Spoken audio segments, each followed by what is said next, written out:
101 review. Book 101 is all about the books that I read for the last 40 years. And today I have my special guest.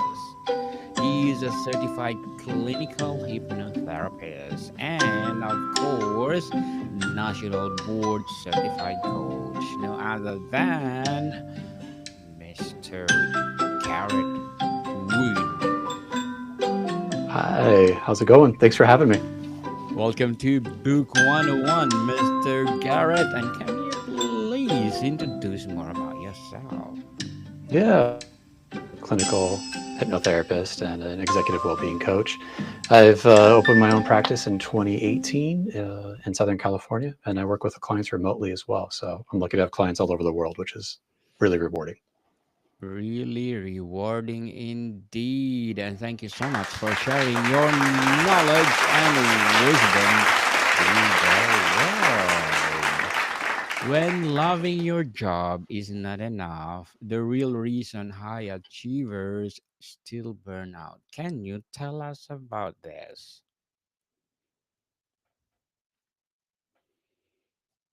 Mr. Garrett? I think Mr. Garrett is disconnected while we are waiting for him. I'm inviting you to please to listen to my other podcast, people, my other podcast. Yes, go ahead, Mr. Garrett. I think you're something our connection. I think it should be okay now. Are we Yes, back? yes, Sorry we're about that. back. No worries at all.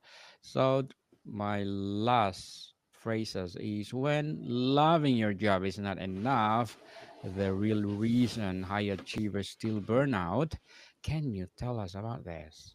Yeah, I mean, we've all probably heard the cliche that if you love what you do, you never work a day in your life. And I think a lot of people get seduced by that if they're in a position at an organization that they're not a big fan of and they feel themselves being bored and disengaged from the work. And they have a side project or a passion and they go, oh, if I could just get this passion and get paid for it, life would be perfect. Um, and for a lot of people, that does make a difference. The grass is greener on the other side, actually. But then there are other people out there where that actually is what leads to their burnout. They're so passionate, so over identified with their work that when things come up naturally, it actually puts them in line with burning out, which is what I see with a lot of my uh, high achieving, high masking professionals. And they're confused. They show up, they're like, what? I thought I was doing everything right. And here I am still burning out. What's going on? There's something wrong beyond that thing. Beyond long hours, what are the less visible psychological and systemic factors that make high achievers uniquely vulnerable to burnout? So if people really care about the work they're doing, they get a little obsessive about it. So little things they can't let go because they're excited to see that change. They want to see it implemented. They could see what could actually be better about the work and they want to make that happen. And so where someone else might clock out for the day or their mind would be able to go off to another task, their family, their friends, whatever hobbies or interests they have outside of work, if your hobby is your work, when you're off the clock, you're still working. So a lot of small business owners, leaders, passionate people find themselves stuck working hours that they're not getting paid for. Indeed. What role do perfectionism, relentless self criticism, and the pressure to appear effortless successful play in draining high achievers? Yeah, that's a great question. If you always have to be on and you don't feel like it, because we all have highs and lows, we have days where we feel great, we have days where we don't feel great.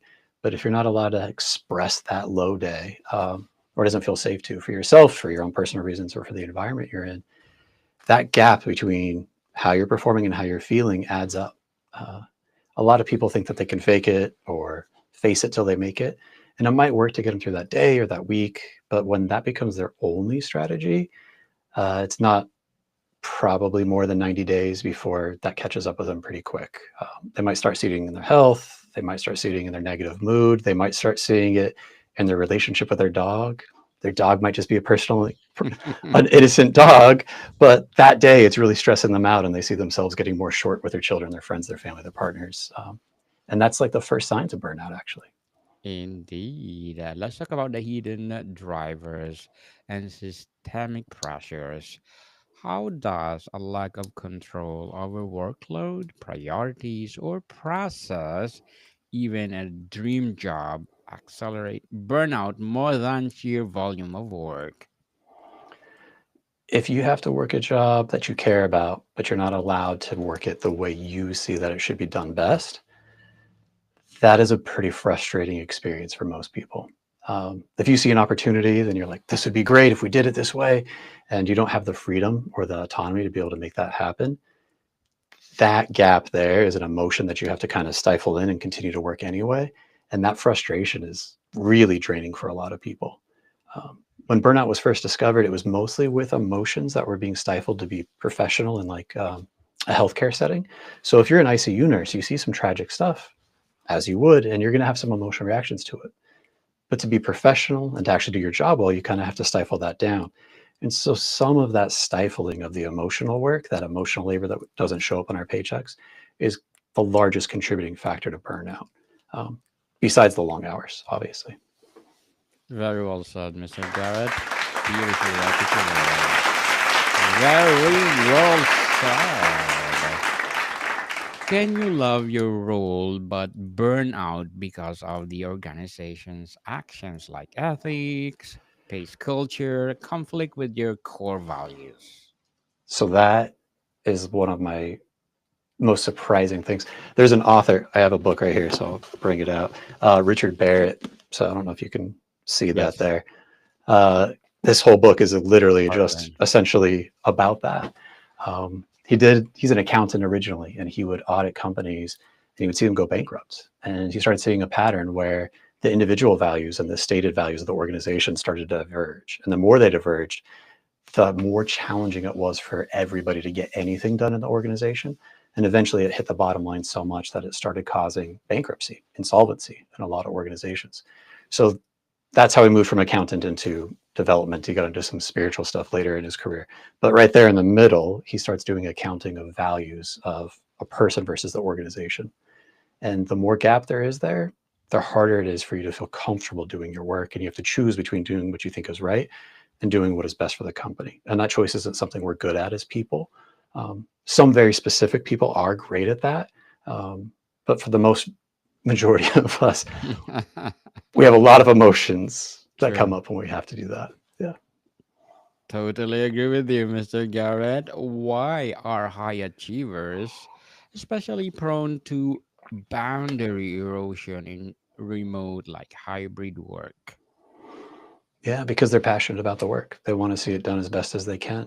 And so a little thing here and there, an extra tweak, if they actually do have autonomy over their work and they're able to use their strengths, in the moment, they get pleasure for being able to do that. They get to see the work being different because of a strength about themselves. So that symbiotic relationship really does something for them for most of us.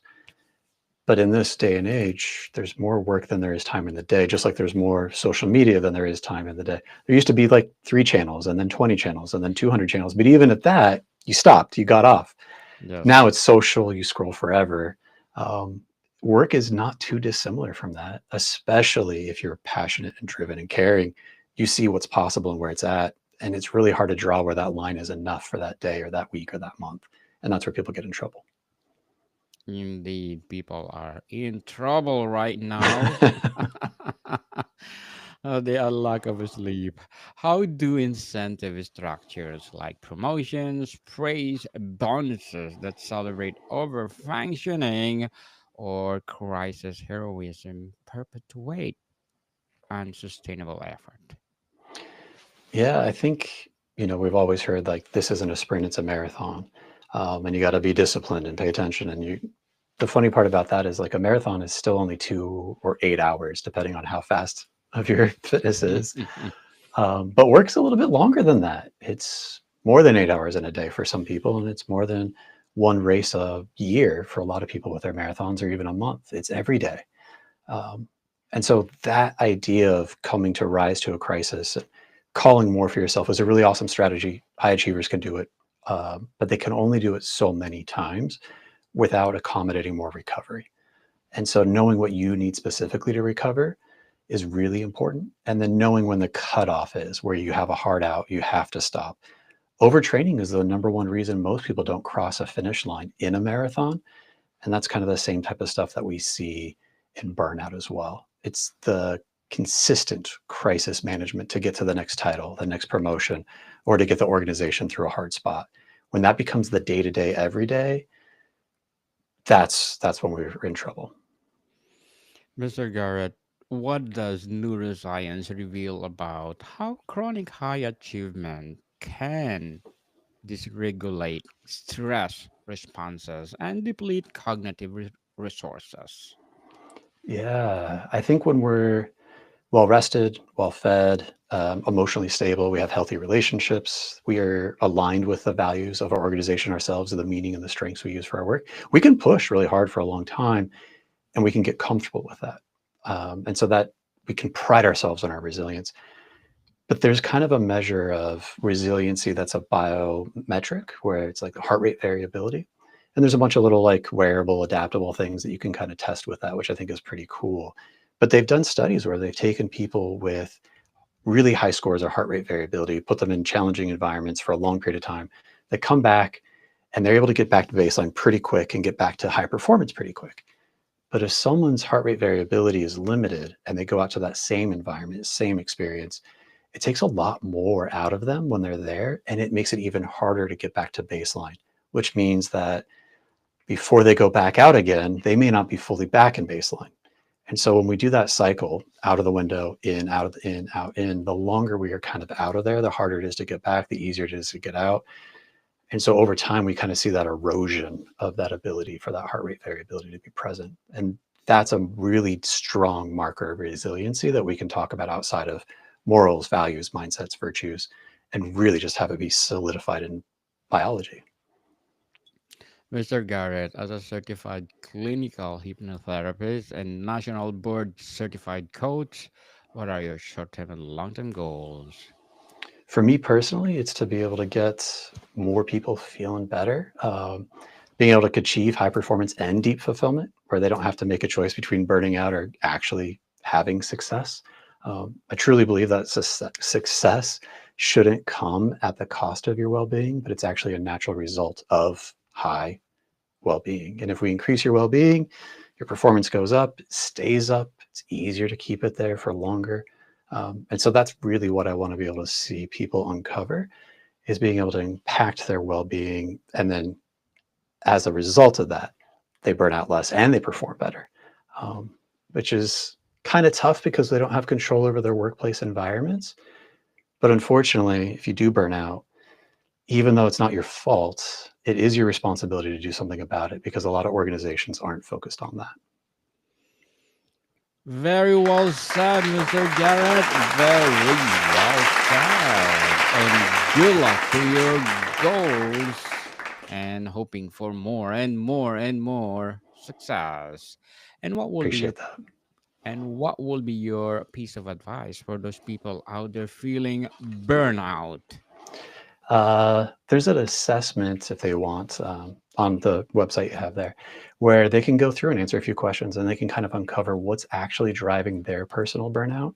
Obviously, it's long hours. Obviously, it's not enough control over their own work, but how it shows up specifically for them, it'd be really great for them to be able to get to know what that is because that makes it easier for them to make an effective intervention because we can't throw everything at you when you're already overwhelmed and burned out. We need to do the one thing that's going to give you the biggest lift.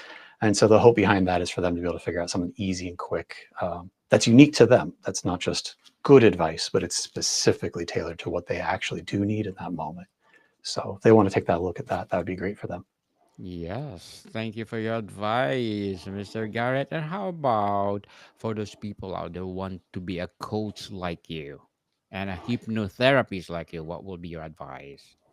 Yeah, if someone's interested in becoming a hypnotherapist, there's a program in Southern California. It's called HMI. It's been around for 50 years now. They've been developing it. It's one of the few programs that is, I don't know, I think it's up to 1,500 hours of instruction. Half of that's been supervision by mental health professionals. So it's a pretty robust program. They do a great job of teaching you the ins and outs of subconscious work. And then as far as coaching, there's a lot of education out there. Make sure that it's approved by the ICF and the governing bodies, and that it actually speaks to you and the type of work you want to do, and you'll find something that's pretty robust. Let's talk about the breaking the cycle, shifting mindsets and systems. How must high achievers reframe their definition of impact or contribution to prioritize sustainability over superhuman output? Mm. So mindset's kind of an interesting situation. Mindset often, I think, is framed kind of as like a mind over matter, top down. If there's a will, there's a way. And I do think that that can be helpful in the short run if we are running a sprint, not even a marathon. Um, but there is a larger mindset that's proven to be helpful. One of those is I can learn, I can grow, I can change. The more work I do, the more I'll be able to understand. But that also has limits. It doesn't mean that you're superhuman and you can do everything all the time. Even if you can do anything, you can't do it all right now in this moment today. And so honoring your energy, I think, is really important. And when you start having to use that top down mind over matter, it's a really good sign that you're running low somewhere in your well being, whether it's sleep, whether it's food, whether it's a relationship. If you're relying on that voice every day, all day, something's not lined up for you. There's an opportunity to actually make your life easier and more enjoyable. Life is too short, people, so enjoy life. Why is admitting struggle, asking for help, or delegating critical for burnout prevention? And why is so hard for high achievers? Yeah, if you have specialized knowledge and you're the resident expert on your team in your field and you've been doing it for longer, and there's a time bound outcome for that thing to get done, it can be really challenging to bring other people along because the amount of emotional labor, time, energy, and patience it takes to train and develop other people to be as good of an expert as you are is not going to happen in that same time.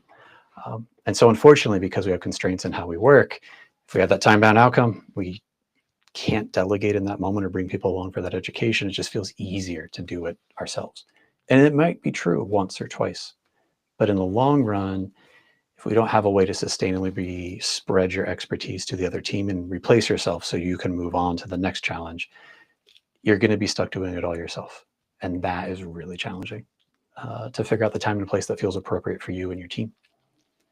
Indeed. Challenging, people, challenging. How can leaders and high performers reframe rest, recovery, and disengagement not as a laziness, but as a negotiable performance input? Yeah, I think if we look at health and wellness and even strength training, you can't go full max effort and then set the weight down for 1 second and then pick it right back up and start again. There is a recovery time in every cell and every muscle, and there's different energy pathways that requires different lengths of recovery time. That's also true for cognitive processes, emotional ones as well. And so, really, when we're not doing active work, we're still working. We're just working on recovery. And so, some people actually don't like downtime, and that's what makes them anxious. And so, maybe changing from doing something really focused, driven at work to something that's a little bit more relaxing as you think about it, that's actually where a lot of hypnotherapy is beneficial because you're changing your attention into something that is relaxing and restorative, but you're still directing intentional work towards something you're developing. So it's nice because if you don't like slowing down or stopping, it's actually a relaxing way to channel that focus and that attention where you still feel like you're being productive, even if your system is actually still able to recover. So it's kind of like a little sneaky way to blend both in for those people.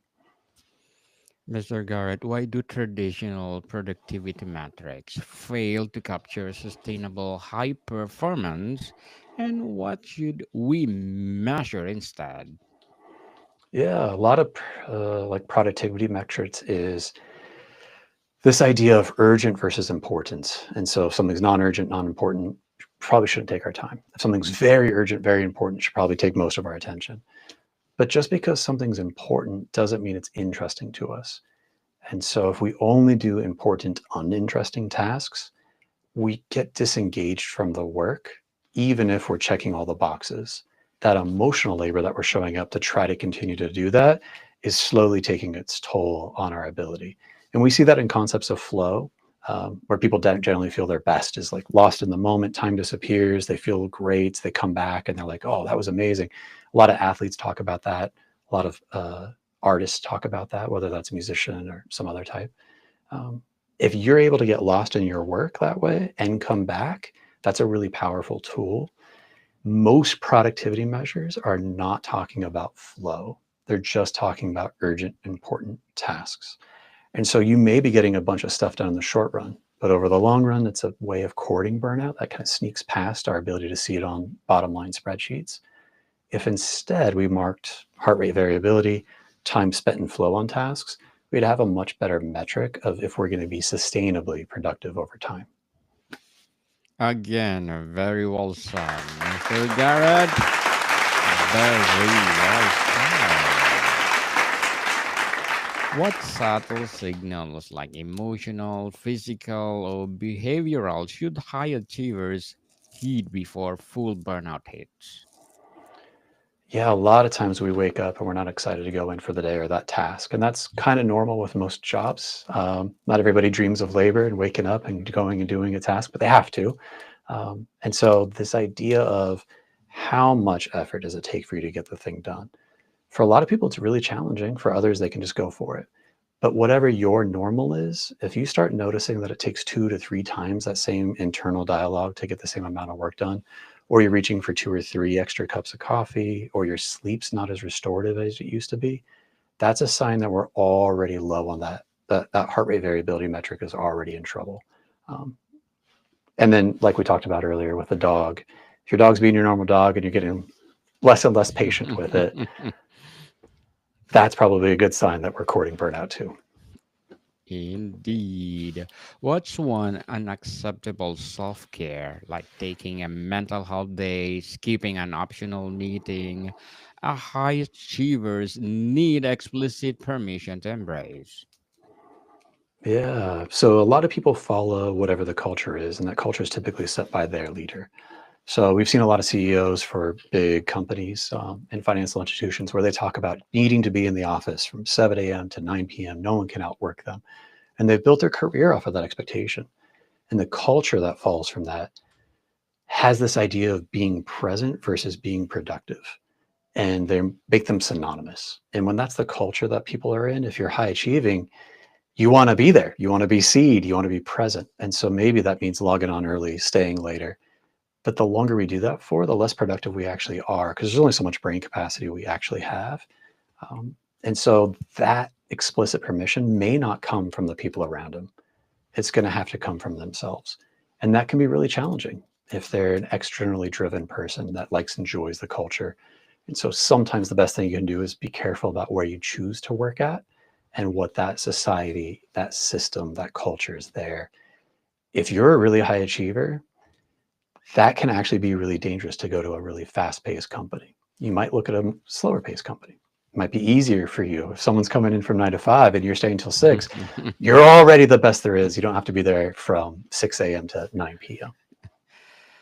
Mr. Garrett, before we wrap up our discussion for today, I'm inviting you to please do listen to my other podcast, people. My other podcast, because my abstract essay is already in fifth season, abstract poetry in second season, and book 101 review in fifth season too, comedy 101 in second season, and food 101 in fifth season as well, geography 101 in its fourth season, and my baby podcast Mental Health 101 and Law 101. Love Letters in third season, Movie 101 Review and Music 101 in its fourth season, and Science 101 and Sex 101 in first season. Please listen to them wherever you listen your podcast.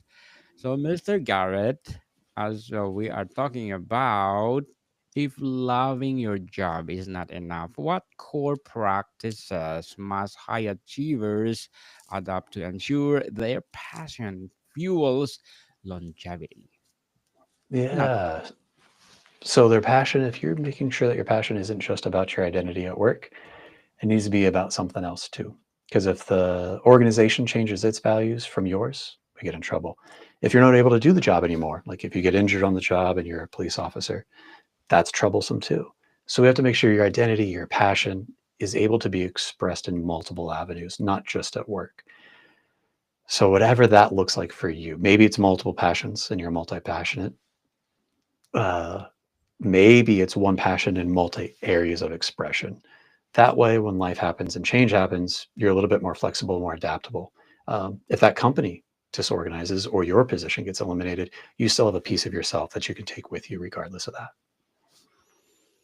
Mr. Garrett Wood, thank you so much for sharing your knowledge and wisdom with the world. So, can you please invite our listeners to support your advocacy as well as your business itself?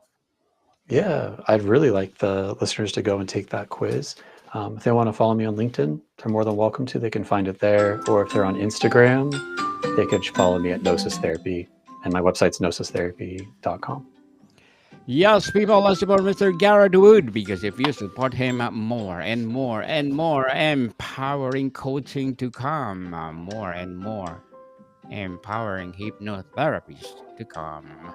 So, Mr. Garrett, thank you so much for your time. Thanks for having me. It was a pleasure. More to come, people. See you soon.